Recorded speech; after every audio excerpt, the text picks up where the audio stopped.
Hi everyone, good morning. Today is December 1st and it's Vlogmas Day 1. To be honest, muntik na akong hindi mag-vlogmas dahil umagang-umaga at first day ng vlogmas, uminit yung ulo ko. Nandito ako sa kwarto, medyo pinapakalma ko lang yung sarili ko at mag-aayos na din ako maya-maya. Ganito lang naman ako, pag nainis ako, bigla ako magkukulong and mag-iisip. Anyways, hindi ka na nagkwento. Dahil napakaliit na bagay lang, medyo uminit lang talaga yung ulo ko dahil gutom na ako. May homeschool si Brent ngayon, nagbe-breakfast siya, maliligo, magbibihis. Yesterday wala siyang pasok kasi it was Bonifacio Day, November 30. Siguro dadalawin ko mamaya si Luna, check ko kung pwede na siyang lumabas. Actually, yesterday, supposedly yun yung release niya, pero pinag-uusapan nga namin na Alan na gusto namin talagang healed na yung wound niya. Kasi baka pag inuwi namin at medyo, alam mo yun, kailangan pa rin namin linisan, i-treat. Hindi na naman niya makuha sa amin yung proper care since napakasungit niya. Lalo na bagong environment na naman, mag-a-adjust na naman siya at baka ma-stress out na naman siya. Dagdag pa na may dalawa kaming pusa na makulit.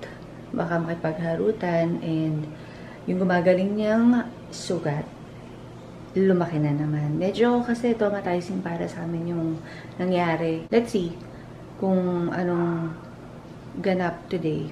Yeah. Again, good morning everyone. Tapos na kami maglinis ni Alan. Yung mga pusa, nakakain na. There's Stella.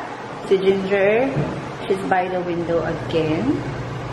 Si Brent naman, naliligo. Wala na naman kami internet. Nung Saturday, it's fine. Lalabas si Brent sa banyo. Nung Saturday, hindi naman dumating yung globe. Nakakainis. Hintay ako ng hintay. Tapos kahapon, I was expecting also na baka dumating sila. Kaso nga, hindi pa rin dumating. So, inisip ko, baka naman holiday kasi, wala kami internet, naka-LTE lang ako. Yun yung binili namin na nasa window. Ito. Sinabit namin dito sa window.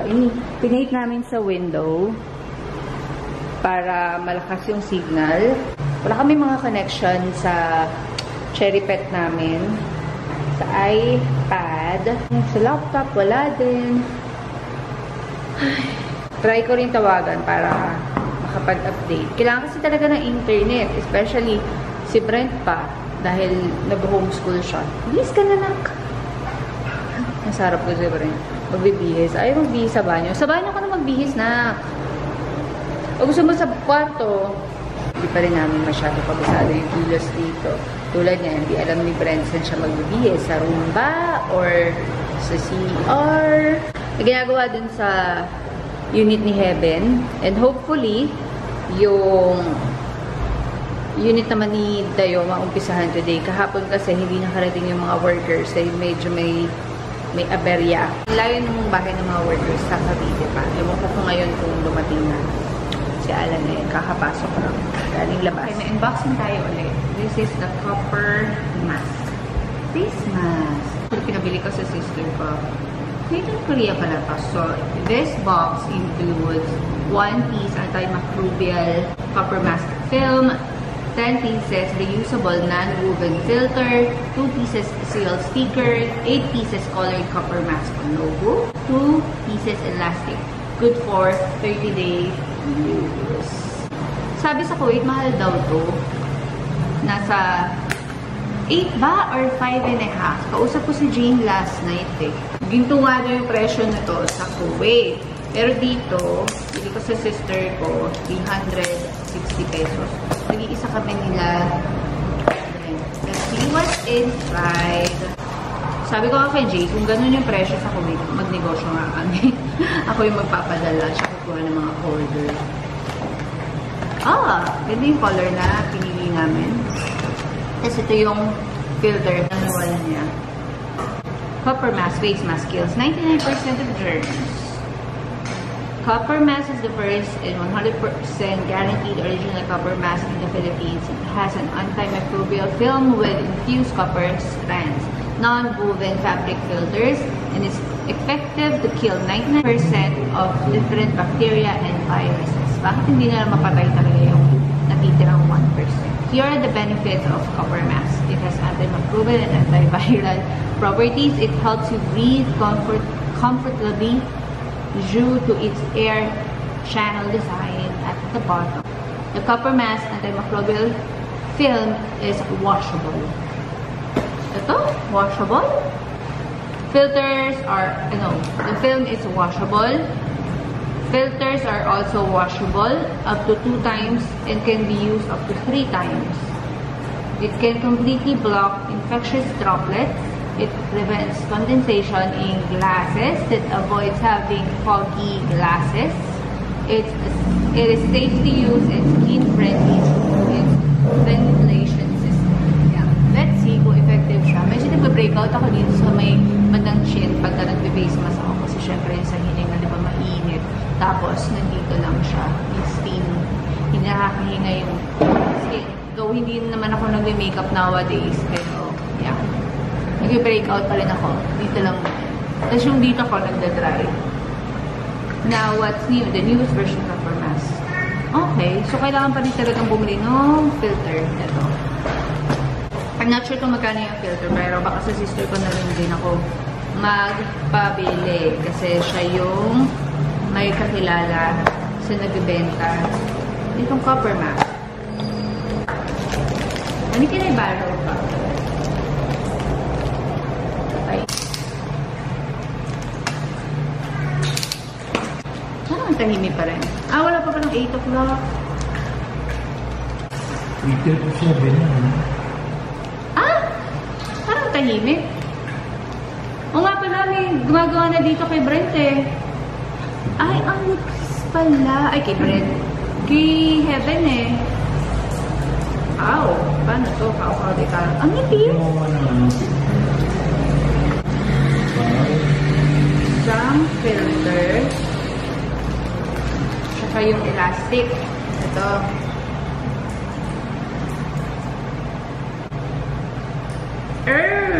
Kala ko naman para sa ano siya. Yung sticker na to. May purpose siya. Ha ha ha. Funny. This or the CL sticker. Ang kulit. Kaya nagtataka ako bakit parang sabi ko punit. Nagpapasa dapat kasi ng instruction eh.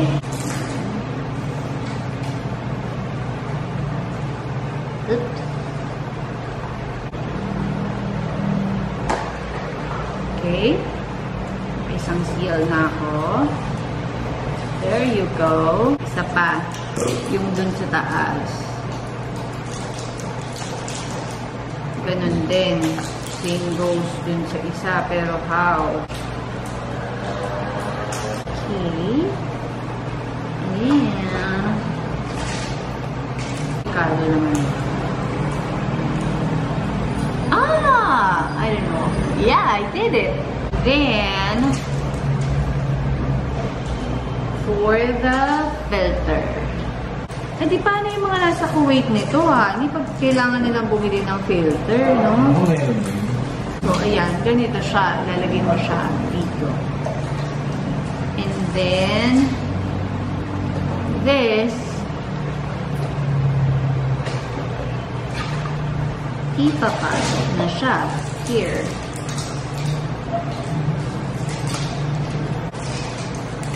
One, two. Si Donald. Tapos dito mo i-adjust. There you go.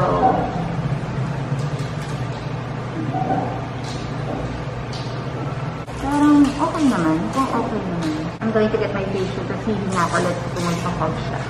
Let's see kung bagay siya sa face shield ko. This is my... Bagay naman. Honey, bagay naman, diba? Hindi siya nag-fog. Try natin sa face shield ni Brent. Kaya naman yung hair lang. Let's see. Hindi din nagpapag. Face shield ni Alan. Meron naman siya yung black and clear. Ba yung buhok ko? Sabog-sabog na. I don't know if you can understand me. I think bagay ito din yung kay Alan. Kasi yung elastic niya color black. Mas bagay si Alan. Mas maganda kay Alan. Hindi. Tapos bagay din sa suot ko. Match siya. Mas pa sa scrunchie ko. Naririnig niyo ba ako? Uy, honey, hindi nga mahirap huminga. Ano, ikaw mabubuo ng ganito mo para gamitin mo today? Tagali ko nga, parang hindi tayo magkakaintindihan. Okay naman pala. I see the height. Mainit pa rin eh. Pinapawisan yung pisngi ko eh. Kailangan ba naman aircon? Kailangan may aircon. Meron ako nakita na face mask. Aircon? Hindi. Ano? From Korea din siya. Tapos, may mechanism siya para may fan sa loob. Para makahinga ka ng maayos. I-search nga natin kung paano ilalagay yung sticker. Proper mask. Kasi mamaya mali yung lagay ko eh. Ako lang yung ganung style. Nandito pala kung paano siya ilalagay. It's up to you kung gusto mo para kang may stripes na ganun. Or isa lang. Meron ding army style. Tapos, yeah, or create your own. It depends on your lighting. Hindi lang. Black sa akin, naniban siya. Yan. Diyan ko lang nilagay. Isang side lang. Dalawang side or isang side lang? Ako-obvious na. Then, I want to speak. Thank you so much. Yung kasi nasabi, nakabasa ko na. Sabi ko, ganun eh. Alam mo na, iba na yung kulay nito. Atin siyang sterilize. Using my UV wand. Hindi ko pa ito charge simula nung... 10 years. Simula nung umalis kami ng Kuwait. Hanggang ngayon, meron pa rin siya. Tsaka hindi ko rin naman masyadong ginagamit. Pag may nare-receive lang. Hindi ko rin naman kasi dinadala dahil medyo bulky. Pang dito lang siya sa bahay. Kaya pala may binibenta nila parang lalagyan din nito, honey, na plastic. Lunch break na ni Brent. Ito ang aking loot from the second floor. Ouch, ang init. This one is tinola. And of course, another tinola. Ano gusto mo? Ito, may veggies. Kay daddy na lang to. I don't want to eat eh. I'm full. Okay. O, sige, kain ka na. Upo ka na. Si Alan tsaka si Brent lang ang kakain. Dahil ako, busog na busog sa kinain namin ni Alan. Si Alan, lumabas ng dali. Bumili ng mga wire para sa shower heater. Kain ka na. Wala ka pang water. Ha? Walang kutsara, tinidor. Ay, ayan. Tapos ako check ako ng test yung paste mo. Ito na lang yung natitirang unsweetened ko na soy milk.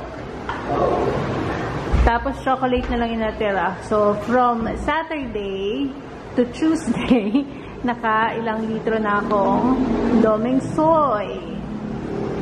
And here's Henry na masaya dahil malapit na matapos yung kanyang unit. Yes, kasi isang kwarto ko na lang yung binibintarahan. Tapos mamasilihan na lang yung CR. Tapos tapos na. Wala pa rin siyang mattress. So, okay lang pa din naman matulog mo na sa sofa. pero wala ka pa rin toilet tsaka shower. Yeah. Wala. So, paano pala May yun? toilet naman na. Kakabetan na.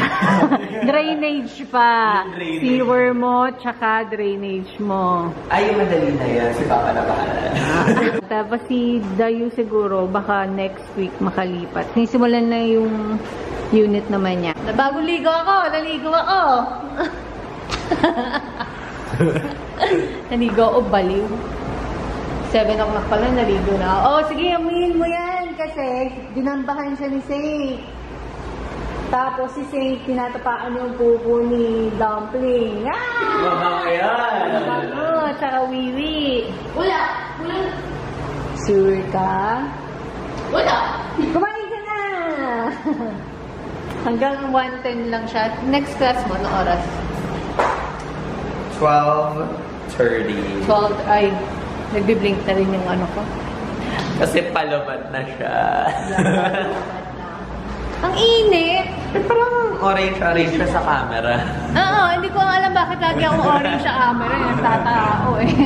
Mamaya na nga, i-charge ko na muna itong camera ko. Nagbiblink na yung battery. Bababa ka na? Ay, ba't kumakaway ka? Kaway ka nga ulit. Kaway ka nga ulit.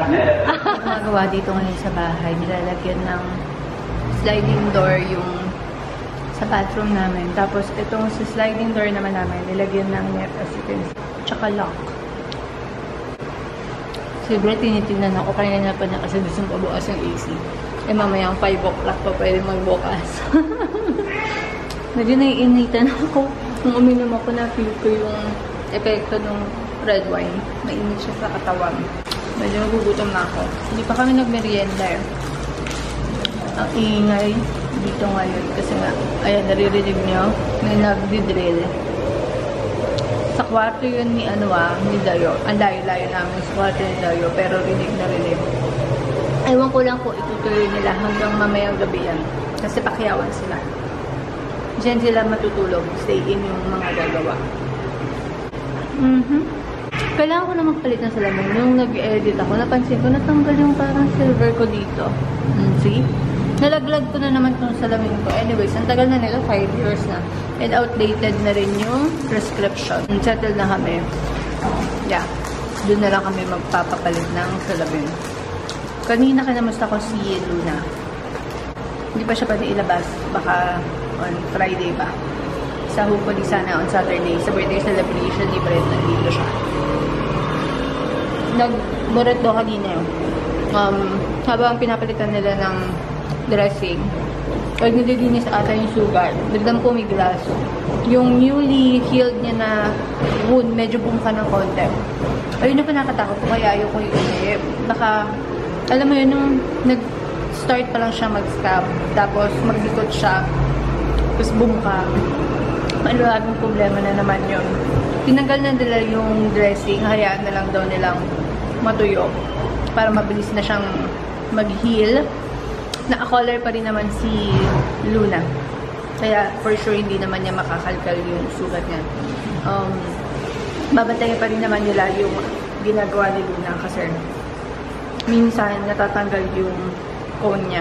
Ganun siya kasi. Mating na yung pina-customize naming dining table. Hindi yan yung dining chairs namin na yung dining chairs namin yung nasa Kuwait pa yung nabili namin sa IKEA. 4-seater. For sure naman, hindi naman kami dito madalas kumain. Dito kami madalas kakain. Sigurado yan. Ito, wala. Formal dining lang. Kung gusto lang namin na, ano ba? Wala lang. Natawa si Alan. Wala lang. Para may dining table lang talaga. So, for now, yan na muna. Pwede rin kunin ko muna yung dining chairs. Tatanggalin ko rin naman yung dining chairs tomorrow. Kasi Thursday, dadating yung gamit namin. Even yung mga, yung mga couches, babalik na namin dun sa room ni Dayo. To make room sa aming mga gamit. Yung in-order din namin na couch, next week pa dadating. Kasi 2 weeks ang gawa nun. Yan lang. Yun yung maganda dito sa Pilipinas. Maraming gumagawa ng furnitures.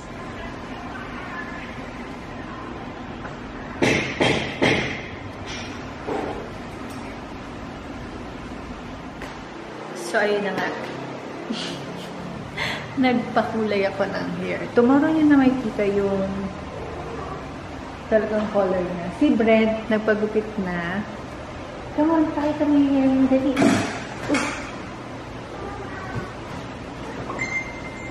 Medyo may konting damage na nangyari. Kasi nga hinighlights muna bago binatungan ng color. O, diba? Ang gwapo ng anak ko. Kakagigil. Ayun, i-edit ko na to ng oras na kailangan mahabol ko. Okay, tomorrow, mag-vlog ako ulit. See you guys tomorrow. Thank you for watching. Bye! Good night! Bye!